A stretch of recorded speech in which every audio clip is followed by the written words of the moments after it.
Hello, আসসালামু আলাইকুম। কেমন আছেন সবাই? আজ নিয়ে এসেছি চালের আটা ছোলার ডাল দিয়ে একটা ডাল পুরি রেসিপি। আমার 90% রেসিপি আমার মায়ের কাছ থেকে শেখা, আর এই রেসিপিটা অসাধারণ খেতে। তো চলুন বলি। এই ছোলার ডালটা আমি আগের দিন ভিজিয়ে রেখেছিলাম। আর এইদিকে নিয়ে নিচ্ছি কিছুটা আদার টুকরো আর রসুন।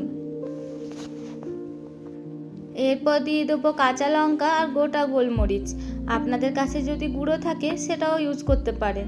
ভালোভাবে এটাকে পেস্ট করে নেব।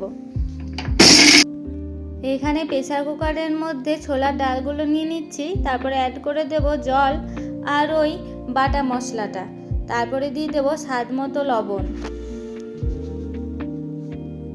এবার সামান্য পরিমাণে হলুদ গুঁড়ো দিয়ে দেব। এবার দিলাম সরষের তেল, দিয়ে দিচ্ছি কিছুটা কোচানো পেঁয়াজ, দিলাম কাঁচা লঙ্কা, তারপরে ভালোভাবে সিটি দিয়ে সেদ্ধ করে নেব। প্রেসার কুকারের ঢাকনাটা এখন খুলবো না, একটু রেস্টে থাক। আর এইদিকে গরম জলে দিয়ে দিলাম ওই বাটা মশলাটা আর পরিমাণ মতো লবণ আর অল্প একটু হলুদ গুঁড়ো। এটাকে ভালোভাবে ফুটিয়ে নেব। এবার এখানে চালের গুঁড়োটাকে ভালোভাবে চেলে নিয়ে অ্যাড করে দেব। তো আপনারা এটাকে কি বলেন জানি না, তবে কমেন্ট করে জানাবেন যে কি বলেন। আসলে আমরা এটাকে খামির বা খুমির এই নামেই জানি। তো এই গরম জলের মধ্যে এবার দিয়ে দেব চালের গুঁড়োগুলো। এই সময় ফ্লেমটাকে একটু অল্প করে দেবেন, কারণ চালের গুঁড়োটা একদম সঙ্গে সঙ্গে পুড়ে না যায়। আস্তে আস্তে ভালোভাবে এটাকে নাড়িয়ে নেব। তবে হ্যাঁ, এই ডাল পুরিটা দু রকম স্টাইলে হয়, একটা মসুর ডাল দিয়ে আর একটা ছোলার। মসুর ডাল দিয়েটা আমার শ্বশুর বাড়িতে করে আর মায়ের বাড়িতে ছোলার ডাল। তো একদিন শ্বশুর বাড়ির রেসিপিটাও আপনাদের সঙ্গে শেয়ার করব। অবশ্য সেটাও খুব টেস্টি খেতে, যেহেতু পৃথিবীর সকল মায়ের হাতের রান্নাই খুবই মজার হয়। তো এবার আমি ঢাকনাটা ঢেকে একটু সাইডে রেখে দেবো। চলুন মশলাটা তৈরি করে নিই। এই ভাজা মশলা তৈরি করতে প্রথমে দিয়ে দিলাম জিরে আর ধনে। এই ভাজা মশলাটা আপনারা এতটা নাও করতে পারেন, আমি অন্য রেসিপিতেও ইউজ করি তাই করেছি। তো এই ফ্লেমটাকে একদম অল্প করে এটাকে ভেজে নিয়ে সাইডে রেখে দেবো ঠান্ডা হতে। আর এইদিকে একটা থালার মধ্যে খামিরটা বের করে নিচ্ছি। অল্প কুসুম কুসুম জলে হাতটা দিয়ে একটু মেখে নেব। এটা একটু সাবধানে করবেন যেহেতু গরম থাকে। ভালোভাবে মাখানো হয়ে গেছে। এবার হাতের সাহায্যে অল্প একটু জল ওপরে দিয়ে দিচ্ছি, যেহেতু শুকিয়ে না যায়। আর ওইদিকে একটা রুমালকে অল্প ভিজিয়ে ওর ওপরে দিয়ে দিলাম যাতে মসৃণ থাকে। প্রেসার কুকারের ঢাকনাটাও এখানে খুলে নিলাম। দেখুন অল্প অল্প জল আছে। আর ওইদিকে ভাজা মশলাটাও গুঁড়ো করে নিই। চলুন এই গুঁড়ো করা ভাজা মশলাটা এখানে দিয়ে দিলাম, ফ্লেমটাকে অন করে, কারণ এই জলটা শুকিয়ে নেব। তারপরে দিয়ে দেবো ধনেপাতা কুচি। এবার দিয়ে দেবো কাঁচা লঙ্কা কুচি। ভালোভাবে নেড়ে এক্সট্রা জলটাকে শুকিয়ে নিতে হবে। এবার এটার সাহায্যে ডালগুলো একটু ভেঙে ভেঙে নেব। পুরো ভেঙে দেবেন না, একটু যেন গোটা থাকে আর একটু ভাঙা থাকে, একদম এরকম। তাও শুকিয়ে গেছে, তাই একটা থালার মধ্যে ডালগুলোকে একটু ঠান্ডা হতে দিয়ে দিচ্ছি।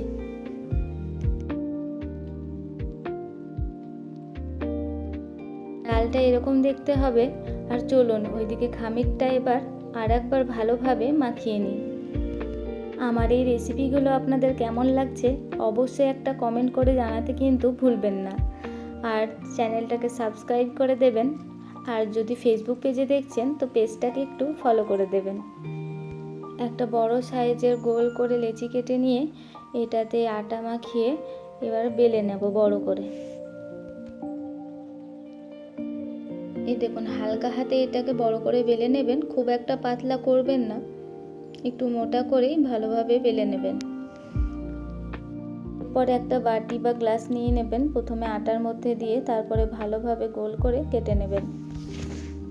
এই সাইজ করে কাটাটা আপনারা আপনাদের পছন্দ মতো করবেন, একটু ছোট করতে পারেন, একটু বড় করতে পারেন। তারপরে ডালগুলোকে দিয়ে দেবো। খুব একটা বেশি পরিমাণে ভরবেন না, না হলে বেরিয়ে যাবে। আর আপনারা যদি পুরিগুলোকে হালকা তেলে সেঁকে নিতে চান তাহলে হাতে চেপে একটু পুরির সাইজে করে নেবেন, যেন খুব মোটা না থাকে। আর যদি তেলে ছেঁকে নিতে চান তাহলে মোটা হলেও কোনো প্রবলেম নেই। অবশ্য আমার মায়ের বাড়িতে ছেঁকে নেয় আর শ্বশুর বাড়িতে সেঁকে নেয়। তো আজকে তো মায়ের বাড়ির মতো করছি, তো আজকে আমি তেলে ছেঁকে নেব। এই দেখুন, এইরকম করে নিতে পারেন। একটা কাঁটা চামচের সাহায্যে ডিজাইনও করে নিতে পারেন, সেটা পরে আপনাদেরকে দেখাচ্ছি। এইদিকে দেখুন, একটা ছোট বাটির সাহায্যে আমি আপনাদের দেখিয়ে দিচ্ছি যে ছোট সাইজও করে নিতে পারেন। তো আমার ছোট্ট ভাই মাহি ক্লাস 5-এ পড়ে, সে কমেন্ট করেছে খুব ভালো দিদি। তো থ্যাংক ইউ ভাই কমেন্ট করার জন্য। আর এই দেখুন, এইদিকে এইগুলো গোল গোল করে কেটে নেওয়া হয়েছে। এবার দিয়ে দেবো আলু।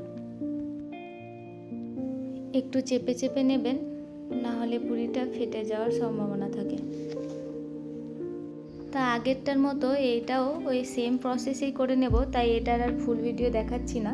তবে অন্য একটা প্রসেস আর খুব সহজভাবে চলুন আপনাদের সঙ্গে শেয়ার করি। তো কিভাবে ডালটা ভরবেন, আর এইভাবে ডাল ভরাটা আমার শ্বশুরবাড়িতে করে। অল্প একটু লেচি কেটে এটাকে বাটির মতো আগে করে নেয়। দুটো বাটি তৈরি করে নেব এখানে, দিয়ে কিছুটা পরিমাণে ডাল দিয়ে একটা বাটির উপর আর একটা বাটি চাপিয়ে ভালোভাবে মুখটা বন্ধ করে নেব।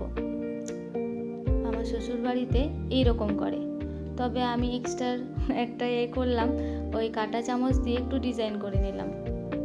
তো কাঁটা চামচ দিয়ে এইভাবে ডিজাইন করলে দেখতেও খুব সুন্দর দেখায়, আর মুখগুলোও খুব ভালোভাবে বন্ধ হয়ে যায়।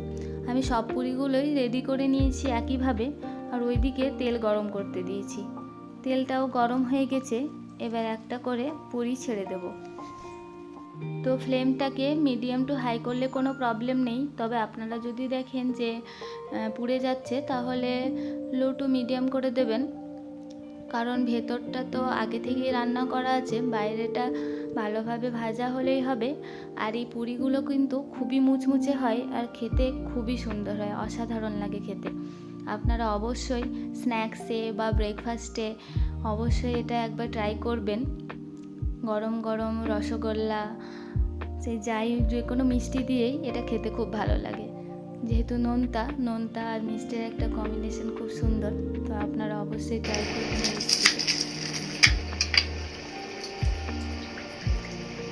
দেখুন ভেতরের স্টাফিংটা কতটা সুন্দর।